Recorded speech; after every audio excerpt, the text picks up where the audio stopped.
My main goal for today is to walk you through the application and discuss the way the different pieces of the application come together. And given that I've got these two screens, I'm very aware of my line of sight going in funny directions. But the first thing, the reason I asked your home states is to explain what the nomination process looks like for Truman in particular. So Truman, like a few other awards, that really has this desire for geographic spread, and it is, I refer to 3 awards as being congressional awards, and because they're congressionally funded: the Truman Scholarship, the Goldwater Scholarship, which is strictly in STEM, and the Udall Scholarship, which is for environmental activists in particular. And those scholars are all named by state. And in the case of the Truman Scholarship, you will see, if you've looked at lists of past finalists or if you've looked at lists of past scholars, they are all identified by their state. And so as a university, we are allowed to nominate 4 students for consideration. That means we don't want to have all of our nominees knocking one another out. So there is a quest for geographic diversity among the team, if you will, that gets put forward in a given year. There are extra slots allotted each year for transfer students. So you may have friends at other schools, and some schools may have put forward 7 people because they have 4 regular slots, and then they have 3 transfer students or whatnot. This is all just to say there is this geographic element. And so when you are writing your application, I strongly encourage folks to think about that, think about your knowledge of, generally speaking, it's where you went to high school is where you apply in your home states. There are exceptions. There are exceptions to that. Actually, what Joyce just described is the classic one where folks have had military parents or parents who were moving every 2 years for their jobs or whatever, and then folks can always apply through the state of their university.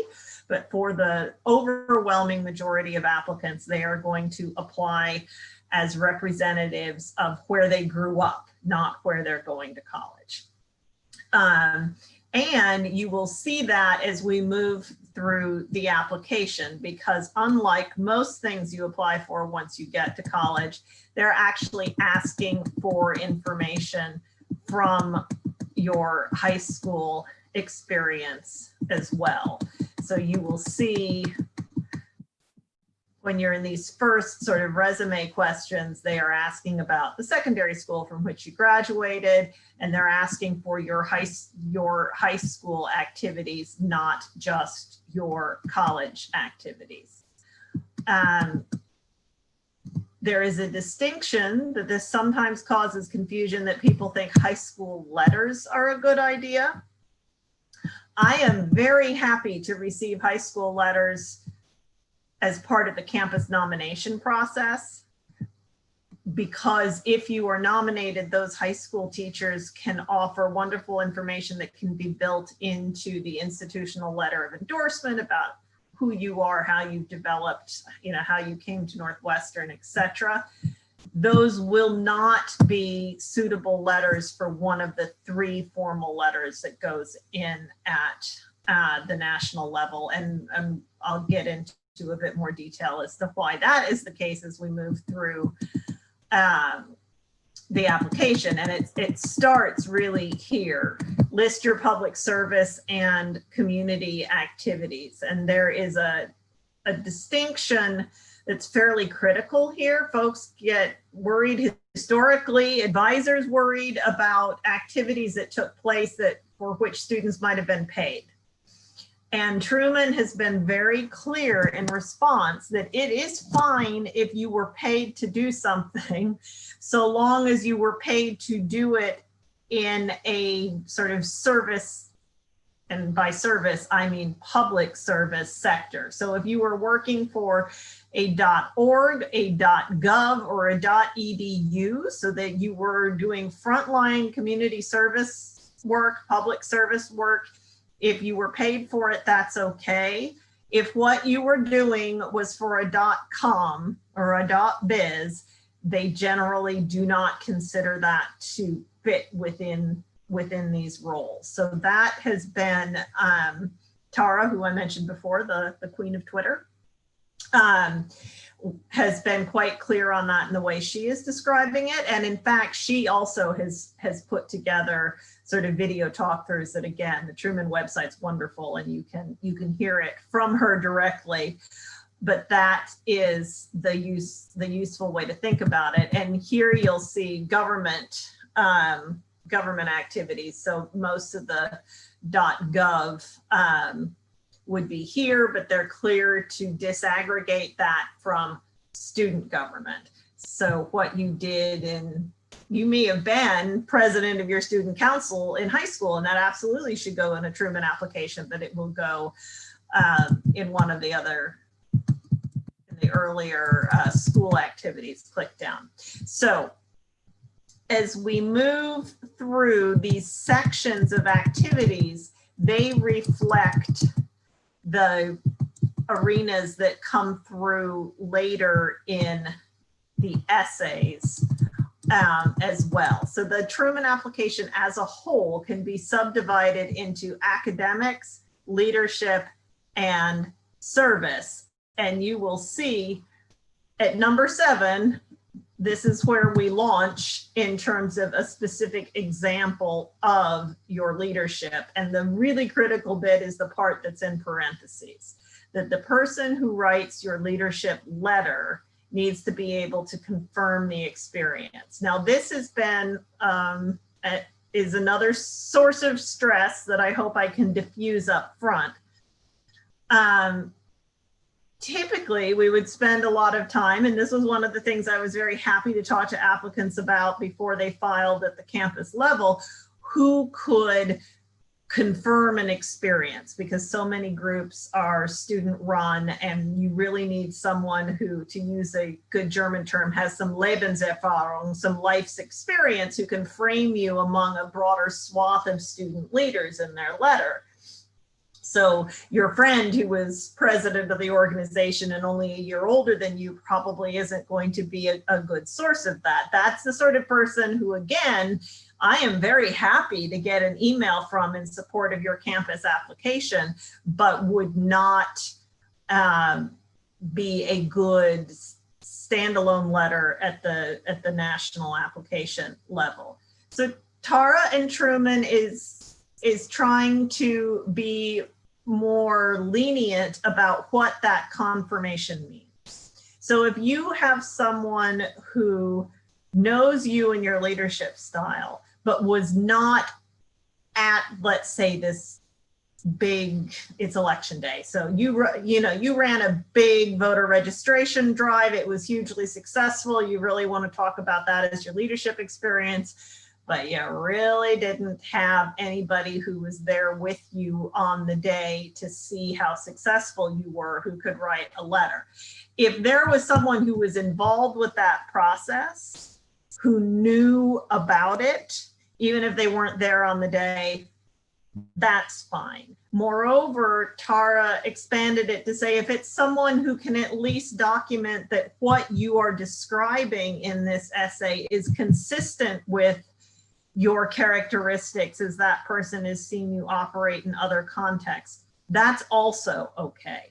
And this is to underscore why it's so important, in my mind, for you to share your draft essays with your letter writers. They need to be able to support your argument, and they may give you feedback, which is great. They may help you move forward the application leaps and bounds, but at minimum, you want to make sure that they can meet this Truman requirement of saying, yeah, I've seen what fill in the blank, Susie Q, John Doe has written. And even though I wasn't there on the day that she registered 500 people to vote, I've seen her orchestrate and motivate in these other contexts that are consistent with her success on that day. The other thing that I've just done there is I use numbers. They really like quantification. So quantification of your success. Now, your leadership example doesn't have to be a success. It could be something that at the moment seemed a failure from which you learned a great deal and has still shaped how you have, how you operate as a future leader. But in anything you write, the extent to which you can concretize what you did, usually the most effective way to do that is numbers, not always, but you want to make as specific and as documented as possible what changed. So moving to the public service activity, again, can't be the same thing. And the service letter has to conform this. I would say in general, getting the letter to confirm the service is frequently more difficult even than the leadership, because the service activity doesn't have to be the one which was the most tied, where you stood out most, right? The leadership activity, even if you didn't have the title, and they are not interested in title, they are interested in action. So with with leadership, just to underscore, you need to be able to document that you had a significant impact. You don't need to have had a fancy title for it, but you need to be able to concretize what you did to motivate others and work towards a common goal. With the service activity, you can be the person who was at the end of the soup kitchen ladling out the soup and not have had, in any way the big role, but it has to have been meaningful to you in terms of what you understood you were doing. And this is, when I think about our successful Truman Scholar finalists and scholars over time, their commitment to getting their hands dirty and sort of doing the work of public service is the strongest common thread.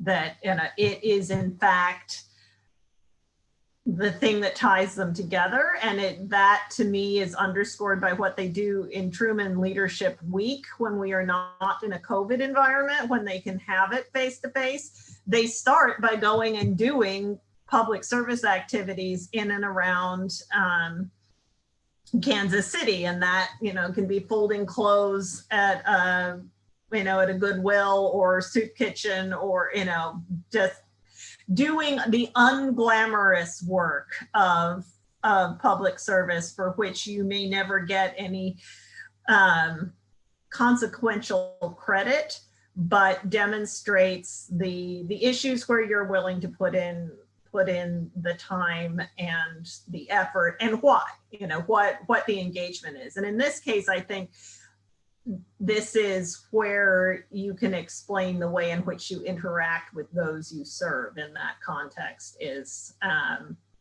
the more important. This one is not necessarily about quantifying. It is about, if anything, emoting and conceptualizing what you do. And then we come to number 9, which says right there they want statistical data to underscore the magnitude of the problem. So we are back to quantify and concretize. But this one becomes most important, not because a letter is directly tied to it, though you do want your letter writers all to know what it is you're identifying as the problem you wish to address, because that's pretty fundamental to who you are in the application. But you are going to write a policy proposal at the end of this application, and that policy proposal has to address the question you articulate in question 9. So making sure those two pieces fit together, and that question 9 doesn't sort of appear from the blue as the reader is going through this.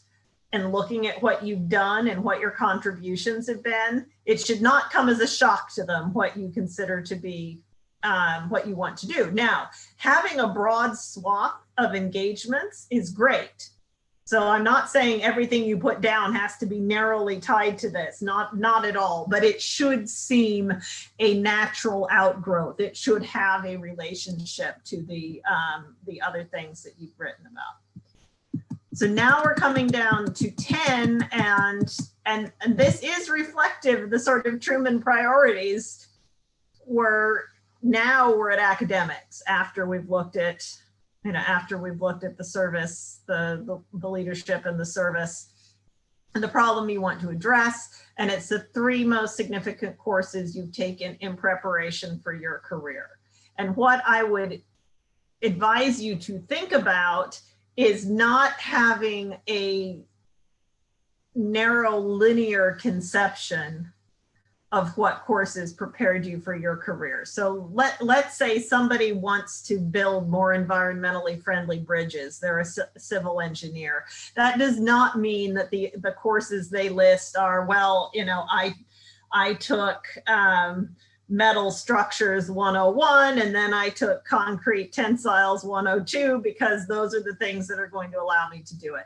These are, if you've had a class that was quite far outside your sort of professional training, but it really helped you grapple with the human condition and how that inflects upon the social problem you want to address, that can be there. So just think in terms of the classes that you really enjoyed most and you derived the most from, that are going to make you a better public servant in a fulsome set. And if one of those was, linear algebra was fabulous, and I suddenly understood a bunch of stuff I didn't before, and it was great, and that was my moment. That, I don't mean you can't put those in, but I think people make the biggest mistakes that they think too narrowly about what can be in a category rather than thinking too broadly about it. It is nice if it happens that you get your academic letter from someone who taught one of these classes that you found transformative. However, it is more important that the person who writes your academic letter can speak to your qualifications to pursue the degree you are arguing you wish to seek in order to carry out your public service career, and for which the Truman would ultimately pay. So this is question 11. And frankly, I think this is the greatest gift that they give every Truman applicant, regardless of whether they get nominated by their home campus, a finalist interview, or win. I work with a lot of seniors, and most seniors are really only thinking about this in their senior year. Truman applicants have had to really work through it as juniors, and more importantly, you've talked to your mentors about it, because, as I've just told you, they need to know what you're proposing to do, and this is a wonderful opportunity to go to those mentors and have this conversation about your graduate program, what your strengths and weaknesses as an applicant are, what the strengths and weaknesses of programs are in terms of how they can develop your skills for what you want to do in a long term. And what I always tell folks is you want to think broadly in this paragraph. There are lots of folks who want to go to Yale Law School, and Yale Law is a fabulous institution.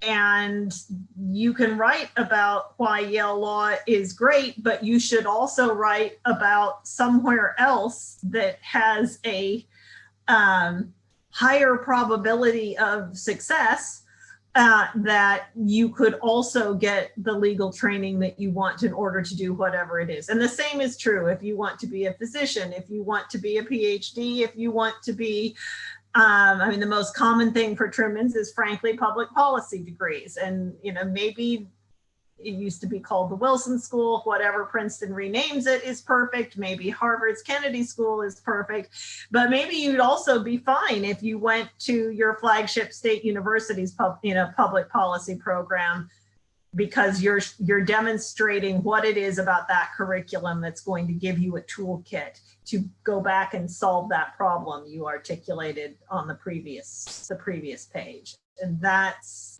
the important nexus. Let me see, I have just slightly too many people for me to see you all at once with my screen sharing. Do we have any pre-laws on this call? Yes, okay. I've never done a Truman Info session that didn't have a pre-law in it, so that's generally my default example, but just in case I was off base. So pre-law and pre-med both tend to get hung up right here on number 12.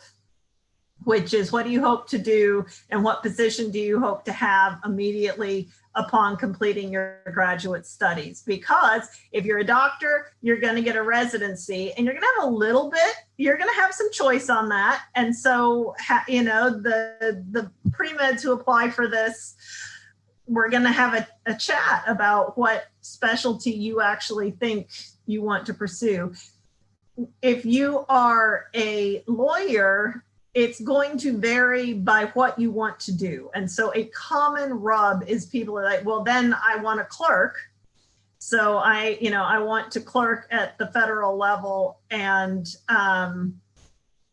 the truth of the matter is you're not going to have a great deal of choice in what you're doing at that point. And so Tara's word and wise word on this is assume that your residency or your clerkship is really an extension of your graduate studies, which frankly it is. That's still when you're in training. It's really like part of your apprenticeship. So you can give a nod to it.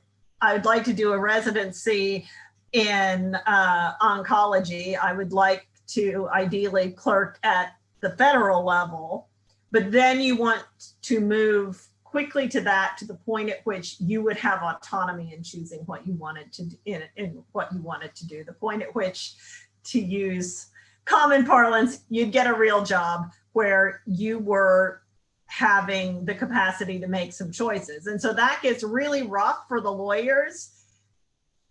And there was just a whole thread, Abona will probably smile on NAFA yesterday, because they're like, well, then I want to get the job at the big company so I can pay back the rest of my debt. And then I'd like to do the public service after that.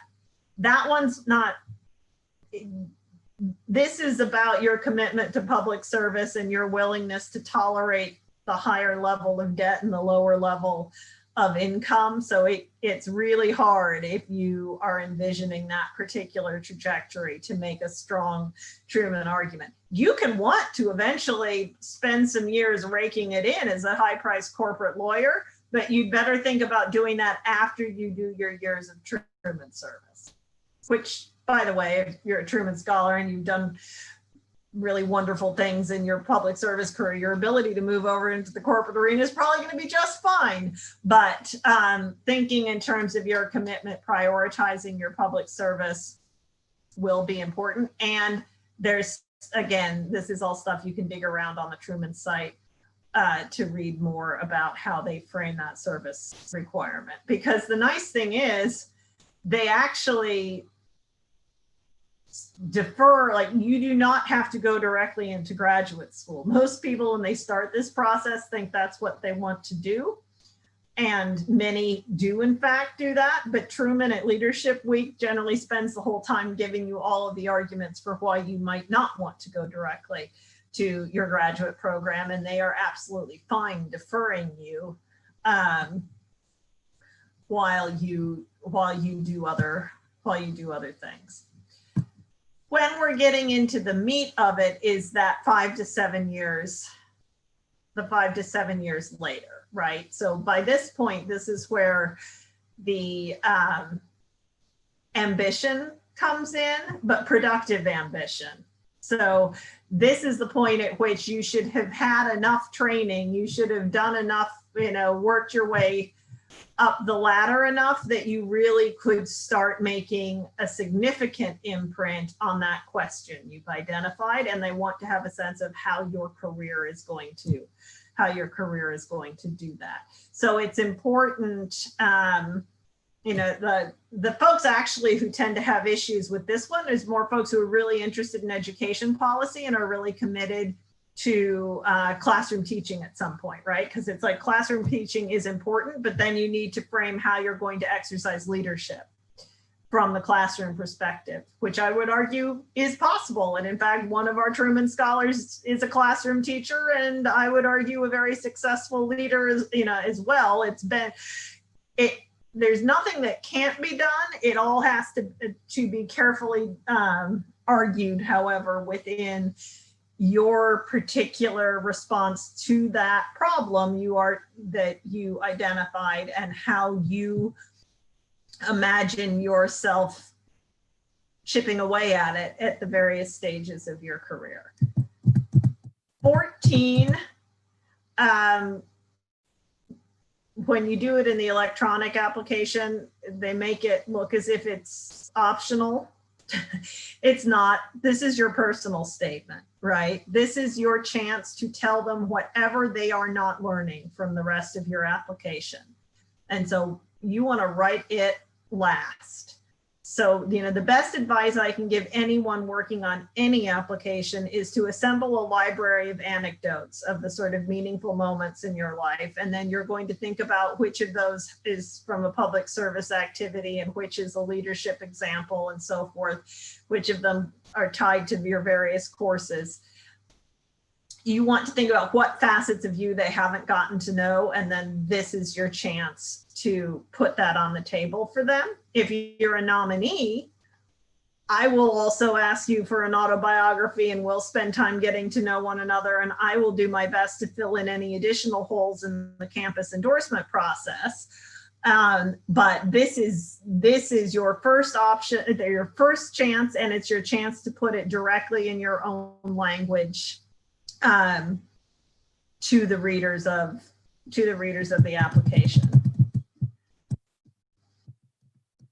Last but not least, the policy proposal. I'm not sure anybody on this call was on did student congress in high school, but if you did, I always harken back to my old student congress days when I'm working with students on these proposals, not because you have to write them as a firm piece of legislation. If you go to their guidance on the policy proposal, they will say you can think of it as being a brief to the policymaker that you're going to fill in up here, that you're taking it to. But I still think the logic of a piece of legislation where a problem statement, you don't need to write whereas. I will never forget the year that a young woman took me literally and she wrote whereas, whereas, whereas.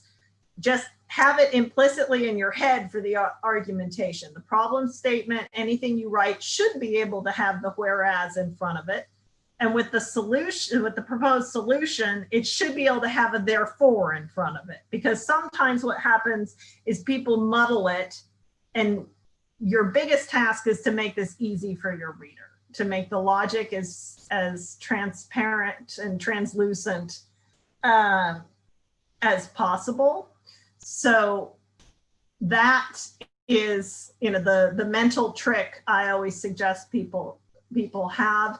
The office held is another place where it's easy to fall down in terms of you want to make sure that the person you're addressing this to is the person who has the power to do something about it. The Truman is as much about educating young leaders about the nature of power and the political process and who has the capacity to do what for whom as anything else. And the policy proposal is a sort of basic litmus test on that when in getting it right. And you'll see in the notes on the website, they talk a lot about making sure you've got the scope right, you know, that you're picking something that is of appropriate scale, that it addresses the problem that you've identified, that you are not going to cure global hunger with one policy proposal. You are going to identify a chunk of the food, the food supply crisis and address it to a particular policymaker who would have the capacity to guide a change for the better in that food supply. So just a final word on, and you will see here that they allow you to put in notes and exhibits and references, and this is certainly, again, a time that when we're talking about scale and so forth, data is good. They like to see it. Here are actually the rec covers are here as well, so you'll see leadership, service, academic. To apply for campus nomination, you have to have 3 letters: 1 leadership, 1 service, 1 academic. You can send me as many extras as you like. I would appreciate getting the cover sheet for each of them, because if things evolve and we may not end up using the one that you initially thought was going to be the best fit, because for nominees, you're going to revise materials, things are going to change, things flip all the time, and it's the more voices, the better. And this is also where, if there's somebody from high school that you think really understood how you came to be committed to a particular issue, I absolutely want you to submit that to the campus committee, as I say, because if you're nominated, that helps the campus committee understand you better, and it then also helps me to craft a better endorsement letter when the time comes to go to the national committee. I frequently work with folks to get additional letters in after they've been nominated, if they haven't done it before, precisely so that that campus endorsement can reflect as many voices and as many facets of who you are and what you do as possible.